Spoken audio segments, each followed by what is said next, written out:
And the reason I'm sharing my screen is because what I did is I prepared a keynote for you. Normally, I'm a keynote speaker on offline events, single offline events, or online events, single online events, or community building multi-events. I have a 6-part webinar series called What's Next that I'm doing for schools, actually. This one is an example for Boston University. I also do it in California. I do it all over the world. And from this series, I created a special edition for the Silicon Valley Innovation Tour. So what you will see is you will see certain segments of the 6-part webinar series, and I hope you can understand what we're talking about. And in order to get you up to speed, let's start in the beginning of everything. And with everything, I mean our species only, not really everything. I mean Homo sapiens.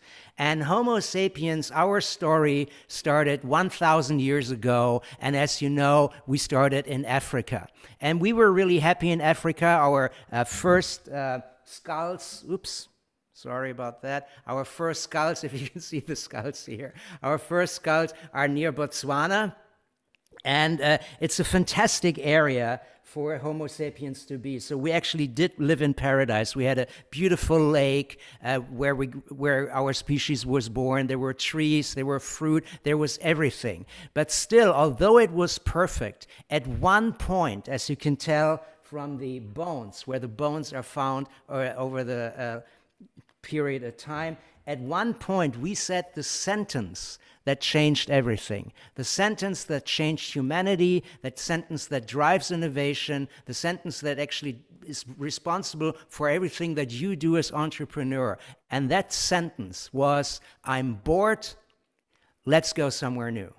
After being in paradise for a couple of thousands of years, it's really boring. And we wanted to see something new. We already saw the lake. We already tasted the beautiful bananas and strawberries and things. We had that, and we wanted to experience something new. So they went. They went away from this area, and where did they go? They went all over Africa, but they couldn't leave Africa. If you look at the fossils that we find, at the bones that we find in the earth, all the bones that we find up until 30,000 years ago from Homo sapiens are in Africa.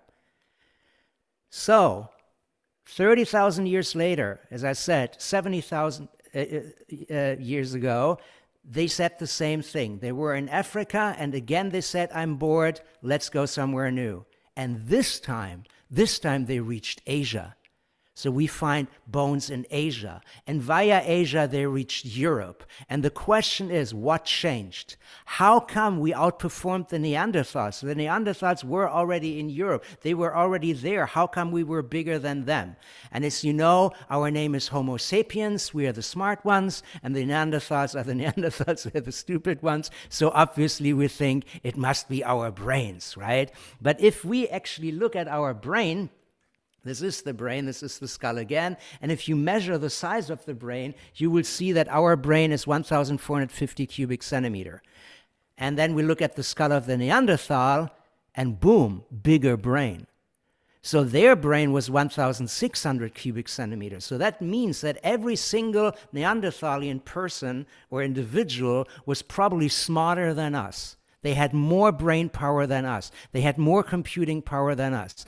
So you say, okay, it wasn't brain. If it wasn't brain, the question is, what was it then? What was it if it wasn't brain? And you say, yeah, it was muscle. We are strong. We have Arnold Schwarzenegger, and they don't, right? And if we compare the skeleton of the Homo sapiens and the Neanderthal, we notice that the Neanderthals were stronger, but much more heavy built and much stronger than us. They were shorter, but much more heavily built and much stronger than us. So it wasn't muscle. And if it wasn't muscle, we have to ask ourselves, what was it? Why did we outperform smarter individuals, stronger individuals? And the trick is the word individuals. The trick is that we had bigger teams. They had teams up to 45 individuals. We had 150. And if you add up 150 almost as smart, almost as strong people, 5 fighting the 45 smarter, stronger people, you win, because your group has 3 times more power, 3 times more knowledge, 3 times more BAM. So the success comes from collaboration. It's not a single effort. The success comes from collaboration, and collaboration is great. That's why today we work together. We don't work in separated areas. We come to office buildings ideally and we work together. We play together. That's what we normally do. And we are here at the seminar for What's Next Together. But that stopped. That stopped dramatically because the stupid coronavirus crashed it all up and threw everything. The advantage of our species, the reason why we are so great, into total chaos. So let's look at what chaos is.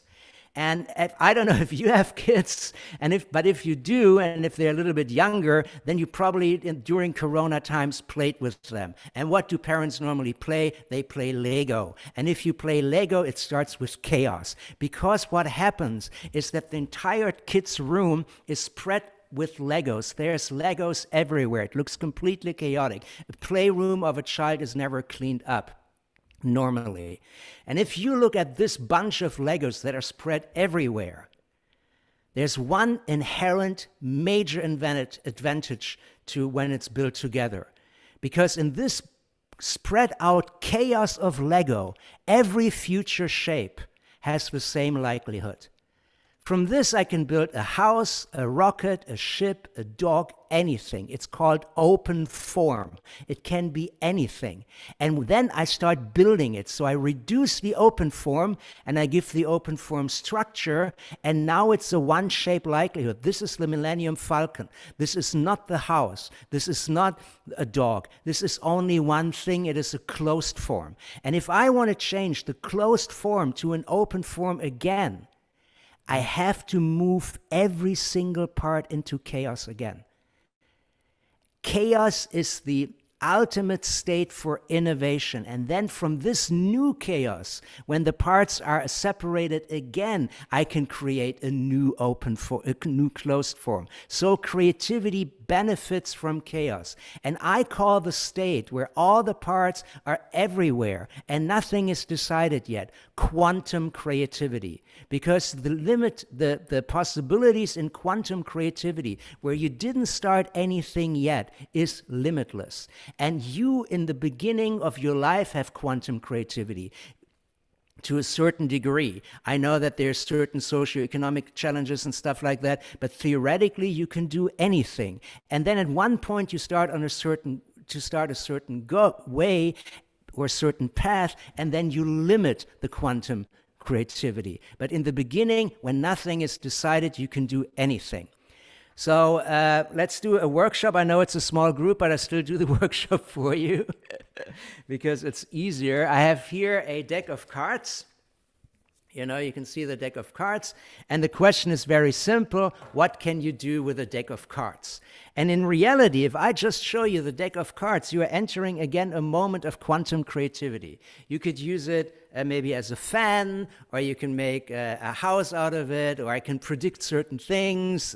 We can play poker. We can do all kinds of things. So this is a great moment. But those ideas were great.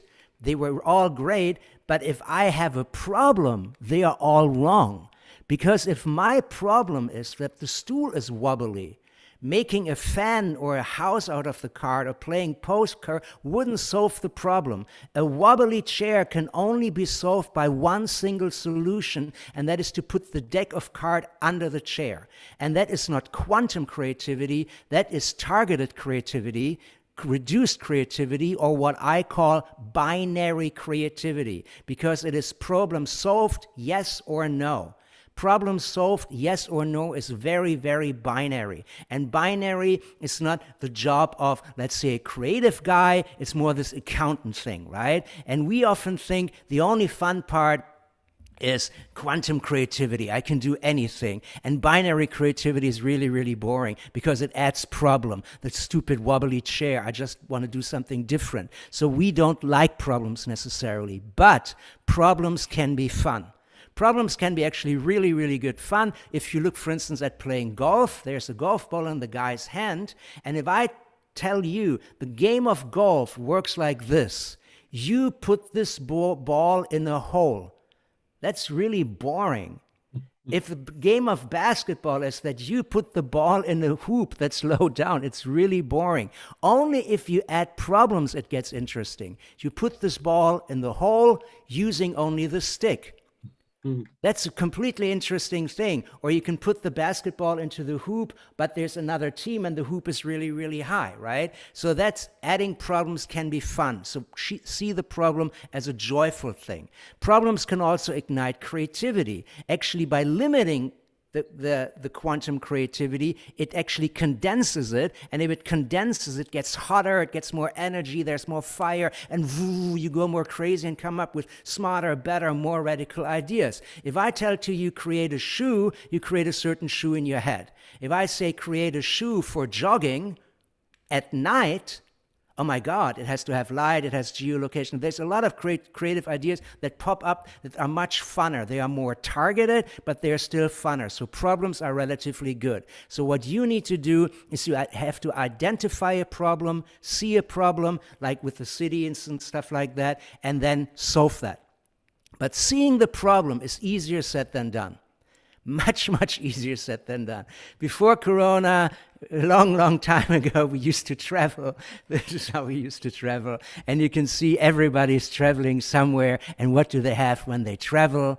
They all have suitcases. For thousands of years, we traveled with suitcases. That's what we did. And for thousands of years, we had to carry the suitcases. And carrying the suitcases was always a pain in the ass. Nobody liked it.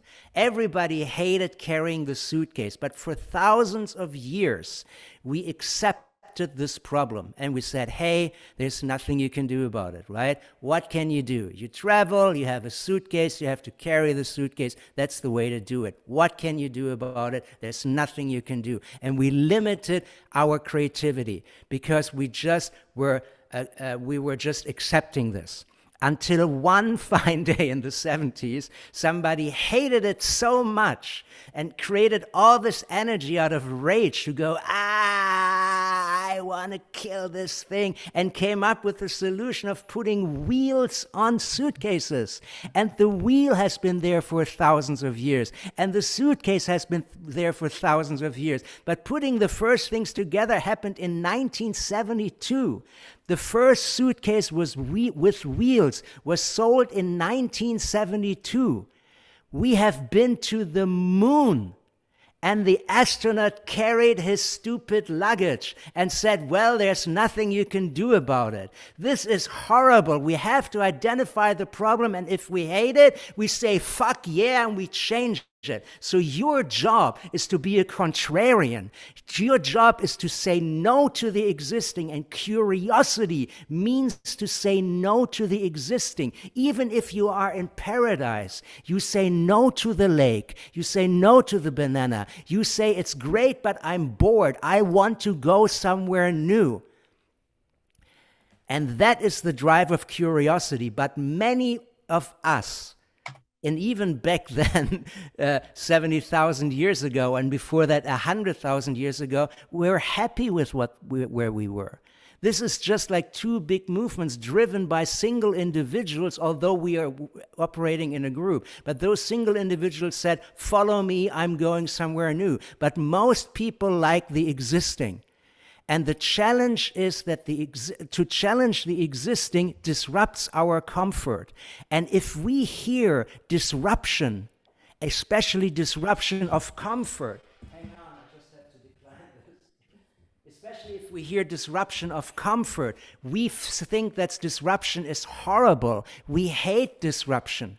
But as we know, disruption is not new. It might be new to us, like the pandemic might be new to us. But it's not new to mankind.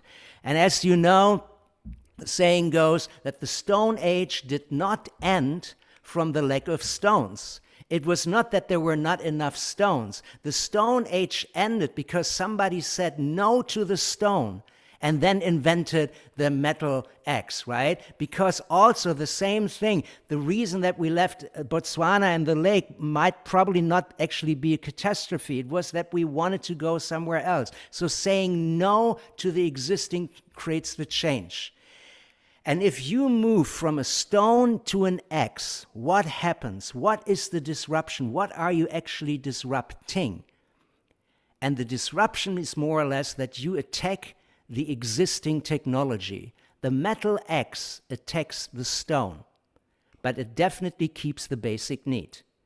So even the Stone Age guy still needs something to hit somebody with or something with, right?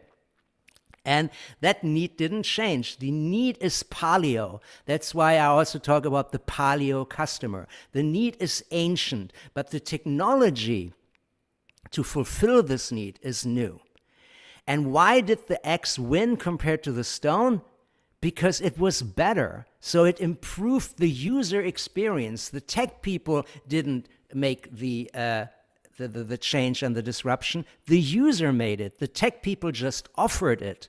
But the user accepted it. And the user said, that's a much better way. There's tons and tons of startups that come up with great ideas that might actually be better. But the user, if the user doesn't see that it improves his or her experience, this innovation might fail. So the trick is to see your innovation through the eye of the user and make sure that you improve the user experience. Metal, for instance, lasts longer, cuts better, and stuff like that. And this happens with everything. We used to have romantic candlelight, and we still needed a light, but then they came up with the flashlight because it shines brighter, and actually fewer homes burn down and stuff like that. And this is awesome, right? And the interesting thing, if you look at this disruptive technology, is that the user very often doesn't see the change.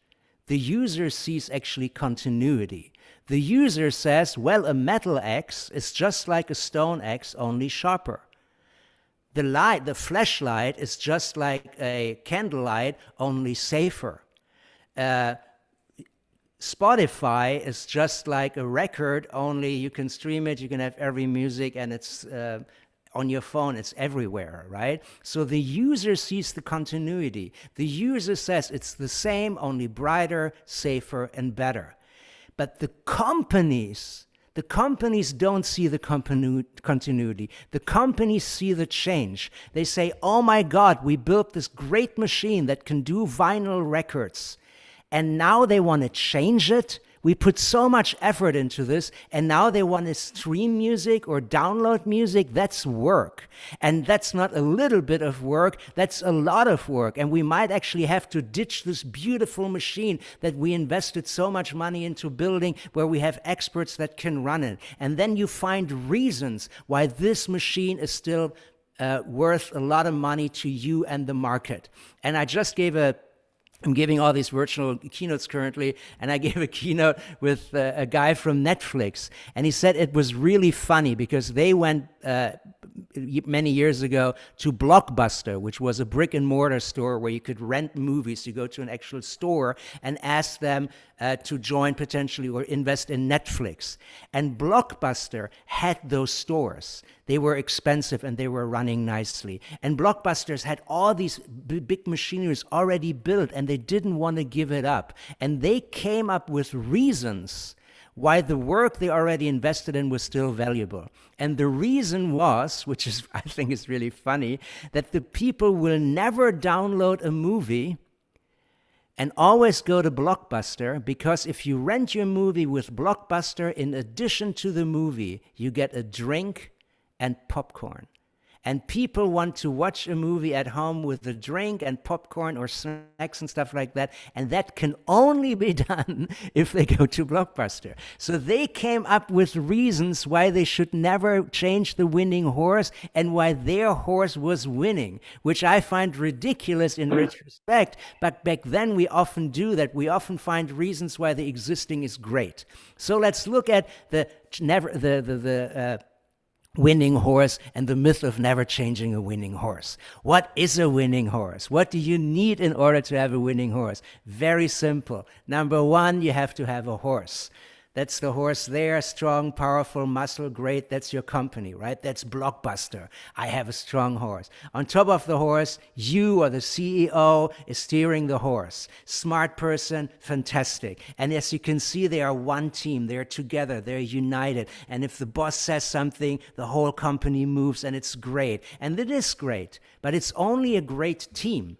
In order to be a winning team, you need to compete. And where do you compete? You don't compete within yourself. You compete outside of yourself. You compete in the green stuff around the horse, in the environment. And in the horse's case, it might be a racing track, or in your case, it might be the market. And the racing track and the market is outside of you. And if I keep the horse and the jockey the same as they are, and I only change the racing track to a more liquid racing track, all of a sudden you have new winners. And then the horse says to the jockey, hey, jockey, how come we're not winning? What did you do? And the jockey says, nothing. What did you do? Nothing. And that's exactly the thing. They did nothing. The environment changed, but they didn't do anything. And the new winners adapted completely to the new environment. They actually understood the new rules of a new, much more liquid world and adapted to this liquid world. As you know, dolphins used to be, or are mammals, and used to live on land. And they actually were like the horse. They probably had hooves and went, and then they went into the ocean, and then they changed. And how did they change? Number one, they changed the entire inner system. They are now data-driven, artificial intelligence, machine learning, blockchain, the whole thing, right? The all inner processes changed, lower hierarchies, everything. But they didn't just change the inner processes, they also change the outer processes, right? Instead of one contact with the customer once a year, boom, here's your Christmas gift, here's another Christmas gift. They have many, many, many constant contacts all the time, right? They're actually this always on, permanently performing brand. And that's much, much better. So they are the new winners because they change their inner structure and their outer structure. And if they are the new winners, by definition, you have new losers. And if you're in this position where you're being attacked by a shark, a new technology or something like that, what do you do? My advice, relatively simple. You put on your helmet. I hope you can see that. You put on the helmet and you jump on that shark and you ride that shark and you ride that shark big time. This is what you do. And the reason you ride that shark is very simple. Normally when you're being attacked, you can do three things. You can fight, but you cannot fight a shark. You can flee, but the shark is much faster than you. Or you can freeze. But if you're frozen, the shark will eat you like that. The only safe thing you can do is to jump on top of the shark and actually cradle it with both legs. And what are the legs? The legs are opposing things, like digital and human, function and emotion, things like that. And between those two legs, woof, you squeeze the shark and you ride it.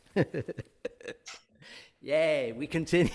So the question is, which shark? Which shark should you ride now? And the answer is very simple. We don't know. We don't know. We don't know yet.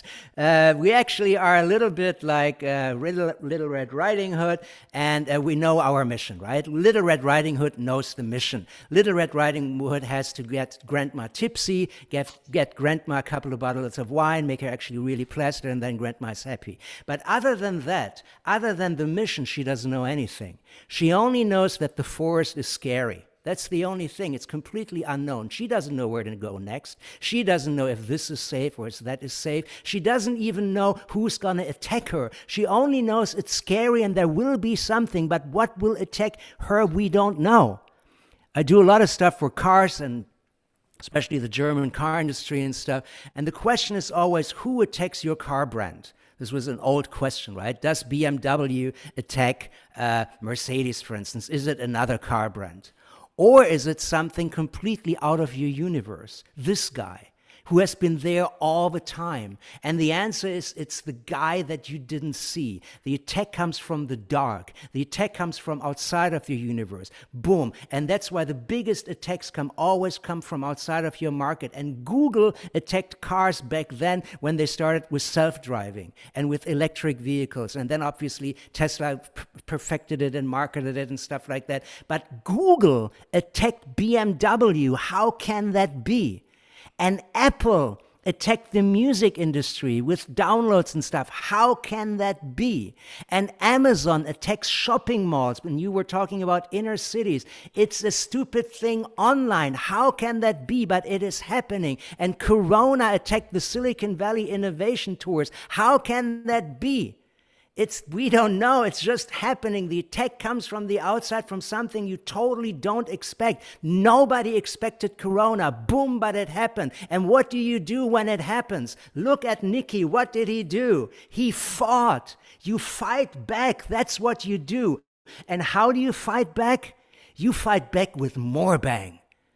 And actually with more bang than the people attacking you. Because if you don't have more bang than the people attacking you, if I didn't hit the baby yesterday, then you lose, right? So you have to have more bang than Amazon and more bang than Apple. But how can you do that? They're Amazon, they're Apple, they're big, right? And how can you fight Corona? It's bigger than you. It's bigger than Silicon Valley Inspiration Tours because it's a global virus. And the answer is very, very easy. If your opponent is super powerful, much stronger than you can only fight back with one thing. And the one thing you do is you fight back with what the opponent lacks. You go to the Achilles heel. That's what you do. And if you look at shopping experiences and inner city shopping and stuff like that, Amazon lacks shopping experience. So if you create crazy good shopping experience, people will be more likely to shop with you. If it's just convenient, they might go to Amazon. But if it's convenient and adds shopping experience, how great is that? So the Achilles heel of Amazon is shopping experience. The Achilles heel of Apple might be local and organic and sustainability and stuff like that. And the Achilles heel of Corona is that it cannot penetrate masks. And that's why we all wear masks. And it definitely cannot penetrate Zoom, and that's why we're here at Zoom. So, what do I think you should be curious of? This is how to win, right? So next topic, I'm jumping through the 6-part series like a madman, but I still think you can follow me. So what do I think you should do? You should be curious about? And the answer is very obvious, fringe markets, right? It's not the main market, it's always the fringe market. It always starts at the fringes. This is Wile E. Coyote. You probably know Wile E. Coyote. If you don't know Wile E. Coyote, I show you a short clip about what happens. That's Wile E. Coyote for you. So let's rewind this. What happened there, right? It happened like this. At first, Wile E. Coyote, if he were a business, launched the business. That's the rubber band, right? That's his business, and he launches the business. The business is going up, and he says, it's great. I'm growing, it's fantastic. Then he reaches the peak, blutch, puff. And then at the peak, obviously, he has the highest sales ever. And he's really happy to be at the peak. And he has the highest market penetration. And he goes, man, I am the king of black and white television. What could happen to me? And the most black and white televisions were sold right before color TV killed black and white. And the most color TVs were penetrating the market right before flat screen killed color TVs. And the more flat screens are the highest, the more, I don't know, virtual reality or something like that will kill flat screens. So he is happy because he's at the highest peak. And maybe if he's smart, he expects a gradual, slow decline, right? Very much like a bell curve. I will go up, and then I will go down. I will phase out combustion engines slowly and gradually. Nothing could happen to me. But then what happens in reality? Boom. It's not a bell curve. Let's go back to the bell curve. It's a Wile E. Coyote curve. And that's a fast, dramatic decline. Boom. The new killed the thing. It's a Wile E. Coyote curve, and he's fucked. So this is what happens. There's an attack from the outside, and the decline will not be smooth. It will be Wile E. Coyote style. Don't Wile E. Coyote your brand. Look at what is happening around you. The thing starts at the fringes. We talked about cars, and I know you know the example, but just look at Tesla again. Tesla started at a fringe market.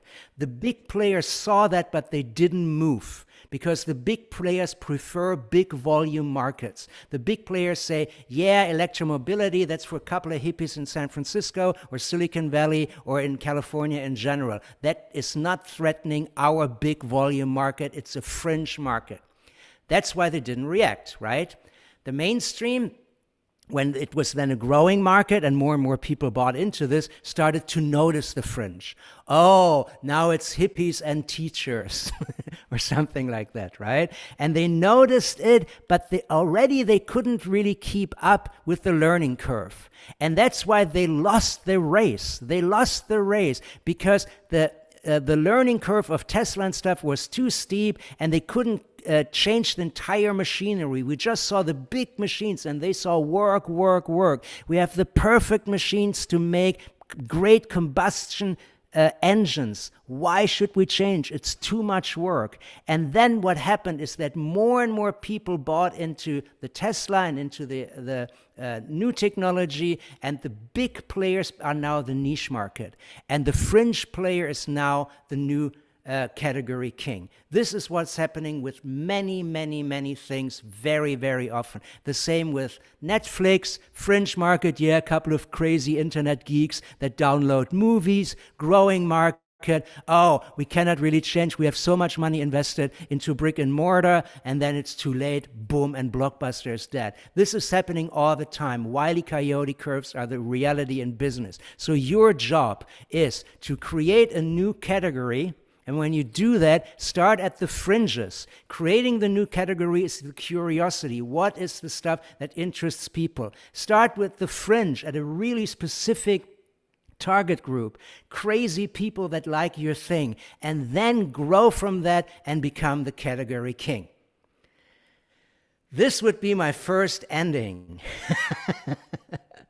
Shall we have a discussion now? Let me just stop this for now, and then we can decide what to do. We're like magnetic on your words. What a power ride. I'm open. I can listen to you for days, and I wouldn't want to go home. I could do part two. Just think the question is if there's questions here. Part two would be a little bit about agility, about visions, about things like that. So either we can do this, or if you have questions, ask the questions. Actually, I'd love to see more. Okay. Coming, my man. Okay. Then how do I do that? I click here. And I click here. This is where we were, so we continue, right? So, does too much curiosity throw you off track? That's the question. And I want to start, this is actually from the 6-part series about agility, or parts of it. It's only parts, and the real thing is much more rich and stuff. But anyway, it's about agility, and it's a personal story that starts before Corona. As you can see, I was traveling in this case to give a keynote in Singapore. And this is Singapore, and we arrived there, and the person who gave the conference actually arranged a tour guide, and we looked at the garden, and the tour guide said to us, well, this is a garden in a city, but you know what Singapore wants to be, or actually is? It's not a garden in a city, it's actually a city in a garden. It's a city in a garden. And he said that this, at least that's what the tour guy said, was defined as the 100-year vision in the 1960s.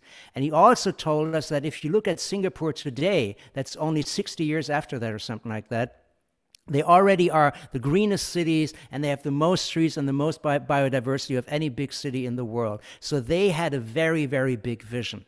Why do I talk about vision in an agile world? Isn't agility the thing? That's the wrong question. Because the vision, agility is reacting to it, but the vision shows where you want to go. And you need, like this case, not in a business, a 1-year vision or a 2-year vision. They had a 100-year vision. So you need a long-term vision, especially today. Why? Very easy.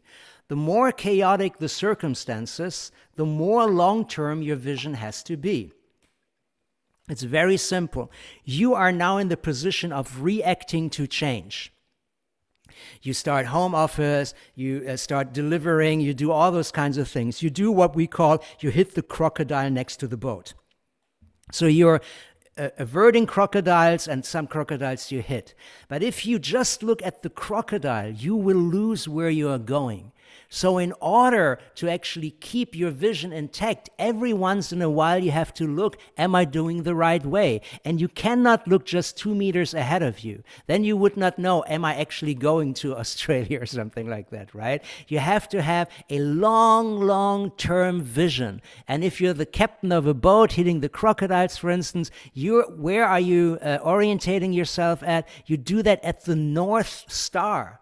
That is not even in the galaxy. It's really, really, really far. So create a vision that is long-term. Where do you want to be in 100 years from now if you're Singapore? So the vision is where you want to go.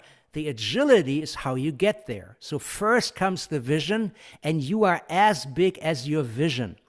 If your vision in the Singapore case would be to build one more park, that's a relatively small vision. And then you're a relatively small brand. And you talk to other small people. You talk to your neighborhood guy, and you can say, hey, see your parking lot? Can I make a park there? Yeah, great, I build a park. So it's small actions for small visions, right? Let's say you're a little bit bigger. It's not like you say, okay, 5 parks. Then you already have a little team. Maybe you have 5 people, 1 per park.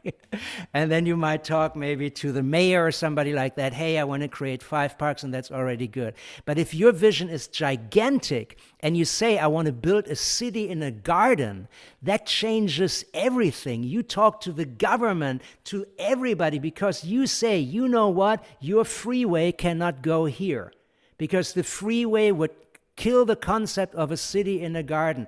Ditch the freeway. You know what? Your airport cannot be here. We actually need more subways, and that building over there, it needs to have green roofing. You interfere with everybody, and that is amazing. And if you have a big vision, you can change the world. And if you have a small vision, you can change your neighborhood. You're either the category king, or you're the king of your street, or of your household, or of your little of yourself if you're in the bathroom alone and say, I'm the king, right? So you have to have a very, very big vision.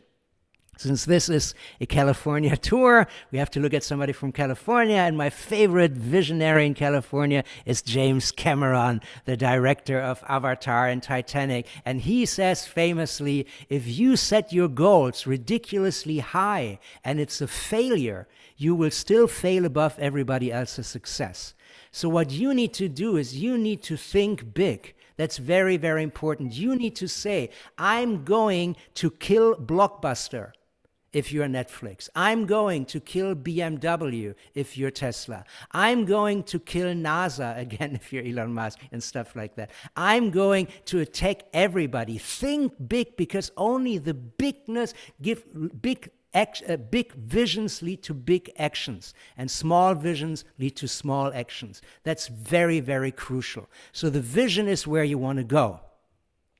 What does agile is then? What is then agile? Agile is how you plan to get there. Well, not really, because plan is wrong. Agile means no plan. Agile means a constant response to change. I guess that you're all familiar with design thinking. I just want to rock you through design thinking the way I see it. You know, we know the discover, design, deliver bit. We are completely familiar with that, right? So the first thing is you define your goal and your status quo. And the goal should be big. Your goal is, I want to kill Starbucks. I want to fight Amazon. The bigger the goal, the better, because that's a really thing. It should be the final goal, not a small step goal, the big goal. Then you do the status quo. I'm a student, I have nothing, what can I do, right? But that's the start you do. Then you do the research, and that means you talk to all the stakeholders. You know that you talk to the potential customers, to the delivery people, supply chain, all those kinds of things. And how do you do that? You actually go there. You interview them. You observe them. You meet them. I had before this virtual keynote, I had today a virtual keynote with DeLonghi, and we were talking about sustainability and how they can make their products more sustainable by using ocean plastics and mushrooms and stuff like that. And I had to say, you have to see how people recycle your product. Don't ask them. Go through the trash. Look at those things. You can only study the gorilla if you go into the jungle. You don't Google that. Do it for real. We all know that. We do it, right? Then comes the first. If you have all this information, you synthesize it, because it's hundreds of hours of videotapes, hundreds of hours of interviews and stuff like that, and you create customer journeys and personas. And from that you say, well, there's the single mom, and then there's the married couple, and then there's the crazy guy, and all those kinds of things. How do we address all those people, and how do they find our product? And then you come up with the first ideas. And that should be the quantum creativity moment, where you put the Legos completely far away. You spread them out like crazy, and you take time, and you find many, many, many solutions. Both Nikki and I used to work in advertising, and in advertising, I was chief creative officer or head of lots of things and stuff. And if people come to you and show them the first ideas, I didn't even look at them. I just told them bolder, more courageous. You don't even have to look.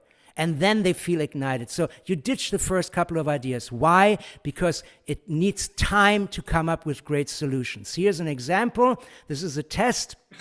People were asked to finish this picture in 10 seconds.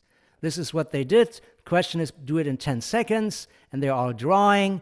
And these were the solutions. Very short time, 10 seconds. Here are the answers for the ideas. Clocks, clocks, clocks, clocks, clocks, watches, clocks, clocks, clocks. Then they said 10 minutes, same picture.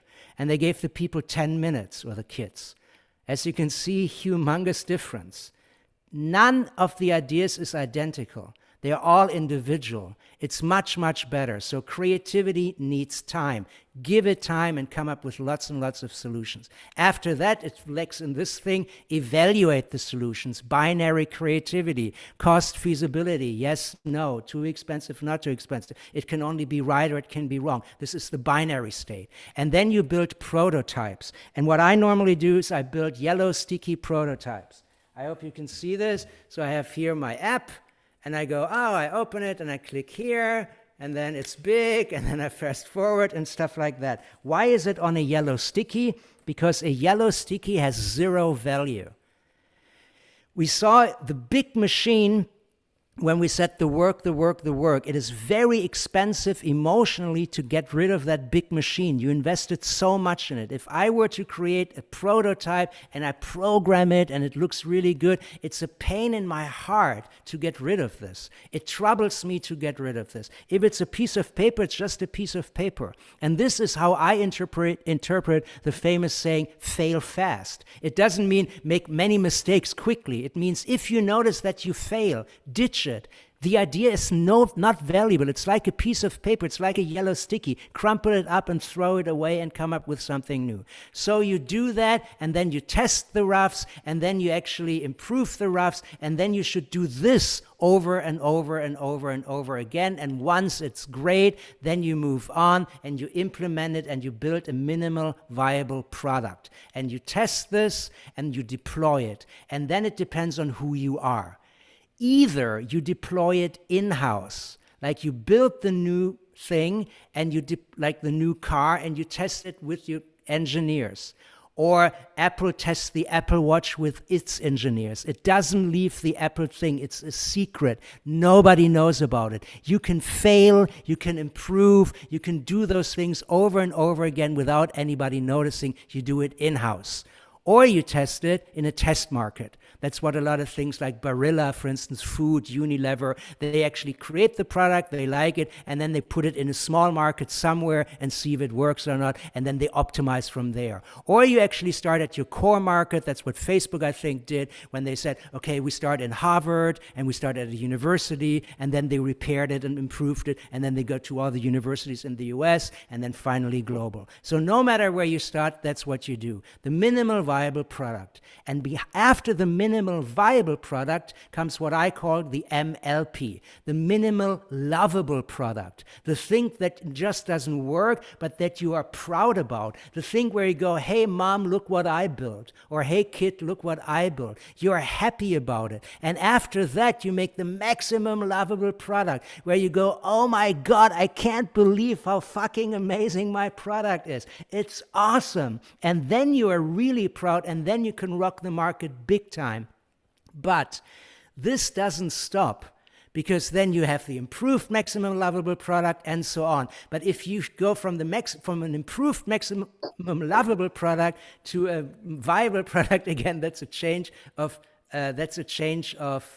product category in general. The iPhone 13 or 14 will not be worse than the iPhone 11 or 12. But maybe another iPhone-y type thing like Apple glasses will be. So if you go back to the minimal viable product, you change categories. So it's a lot like playing pinball, right? Not bowling. You have your eyes on the game, and you keep your visions, but your fingers and your actions actually adapt to where the ball is in reality. This was my final thing for you. Thank you very much. We're still in time. How great is that? Oh, amazing. In the meantime, my sister Michaela has also joined us for the last few minutes. All right, Michaela, welcome to the club. You have yes, I'm very sorry that I'm too late. Don't worry, you missed nothing. You just burned 7 fuses, brain fuses. Guys, how are you doing? Yeah, fantastic. Fabulous. Johan takes it in parallel that he has brain malfunction. That's what you have when you yeah, normally I can dance, and normally it also comes with an amazing handout, by the way. It's a comic handout, but I cannot give it to you, unfortunately. But so, it's an amazing, like Nikki, you know some of my handouts, I think, right? I was about to ask, is there a book? Is there something I can buy and send to everyone in the room? What I could potentially do is I could give you the one version that I did for LMU in Los Angeles. So it will have I can probably even, just for the fun of it, put your branding on the title page. But no book. There's no book I can order on Amazon. No, but what it is, it's an EPUB. So it's an e-published book, and I can send you a link. I can create it for you. And what you do then, let me see if I can find it real quick. You open it in Books, and then do you see that? You read it like this. Very good. Okay. So this is how you do it. So, and this is, so it's on your phone or on your computer or wherever you want. See, this is the thing we talked about, the problems and the golf and stuff and the quantum creativity. So it's things like this. Alexander, have you experienced Dietmar before? Where did you get this? I've seen this. So it's like that. And I think it's kind of self-explanatory, but especially if you attended the classes, obviously.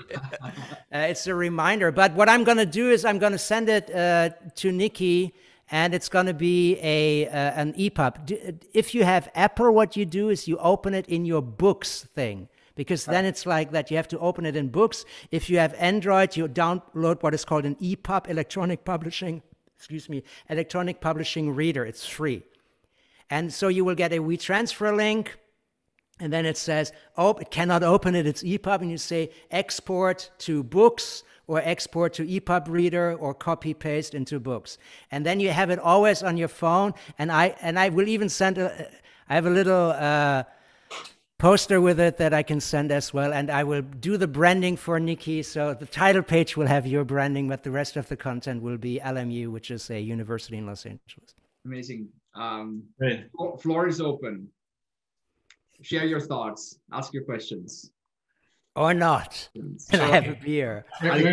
I want to start, if that's okay. Yeah. So Dietmar, thank you very much. I appreciate very much. It's so intense and so much fun, but also on the other hand, so true, probably. So as I introduced myself, I talked about the rebirth of retail. And you had one part in your keynote where you said, vision and kill Amazon. So that's actually the thing. I don't want to kill Amazon, but I think I want to create something better. And I think it's on a good path. So what would you do? What would you recommend somebody like me who has got this quite bold vision? Can you share the vision, or is it a secret? It's still a little bit a secret, but actually I partnered with a corporate who is he's actually global technology leader in warehousing, automated warehouses. Yeah. They build it for everybody. Like they build it for Inditex, for Rewe, for VW, for. So you're thinking about an augmented reality warehouse, kind of just. No. Actually, it's the hybridization of a physical place and online. So it's real multi-channel, actually. Can I suggest something? Also, not to exploit Dietmar's creativity here. You guys are both in Vienna. I'm going to intro you, and you should have a conversation and figure out how Dietmar can help you with your endeavors. Perfect. Yeah. But the thing is, what just to wrap it up for everybody, so that everybody gets something out of the specific case. What you do is you say, for instance, why is this glass of water shit? You find the mistakes and you say, it can get empty, for instance. It's really shitty, especially if it were vodka. So you say, okay, we need some device that can fill it up again, right? So you put a sensor here, and then the sensor knows, oh my God, the vodka is gone. And then already a robot comes and refills the glass, for instance. So you say, you take your opponent and then you say, why is this a stupid thing? And if you don't do that, you can say, it sounds maybe you hate this opponent, and the opponent just said, "Your stupid idea, you suck. That's a really stupid idea." And then that's what you say. You know what? You have zero experiences. The clicking sucks, and the delivery I never know. So you do it in anger. You create energy, and this energy gives you bold actions and bold thoughts. During the pandemic, we probably all watched superhero movies. I like superhero movies. I even have a superhero mask with me just in case. And if you look at the Hulk is really strong. But what's his regular name? Gardner or something? Blah, shithead. He can do nothing. He's this weak. Why is the Hulk strong? Because he has anger and he has rage. And I think it's a good thing. So if you actually hate certain things, you can move the world. I think Nikki told me the story that this Travis guy or whatever, the Uber guy, hated that he couldn't get a taxi or something like that. And then the Dropbox guy hated that he forgot a USB stick. So these are great things because you go, why don't they do this? And this is the moment in the luggage example. So my suggestion is get rage, hate your opponent, and then you find the weaknesses. And then you really say, okay, I hate three things. Experience, that it's not hybrid or that it's not augmented reality or whatever you're developing. And then you perfect that. You make a weapon specifically for the Achilles heel. I would like to add to this because I've met Chris Hadfield, an astronaut, at a conference where I spoke after him in San Francisco. And when we talk about economics or the failure fetish, I'd say a lot that most of us are not in the failure business. And then Chris Hadfield came on the stage and he said something that really surprised me, but it actually hit really home. He said, I am in the failure business. Because if I'm on planet Earth, when I get up in the morning until I go to bed every evening, I have to think of every possible failure that can occur. Because when I'm on a mission and a failure occurs that I hadn't thought of, we all might gonna die. And I thought that's actually a really cool thing. Like imagine that class that Dietmar just shared is your space mission and you're on planet Earth. You have to figure out every possible failure, every possible mistake, because if it occurs on space and you haven't thought about it on Earth, you're gonna die. And I thought it's actually a really smart way of putting yourself into the position that you are in the failure business. You are born to identify the possible failure that can occur. Because if you've gone through all the possible mistakes, all the possible failures on Earth, you're gonna rescue and save the crew in the space mission. I don't know if that makes sense for you, Dietmar. Sorry for adding this, but I thought that was actually really extremely powerful for me when he started saying, like, I thought you're an astronaut, you're my hero, and they said I'm in the failure business, and it's such a different point of view. It's such a different way of looking what he's doing. Hey, here's what I'm going to do. I'm now going to disappear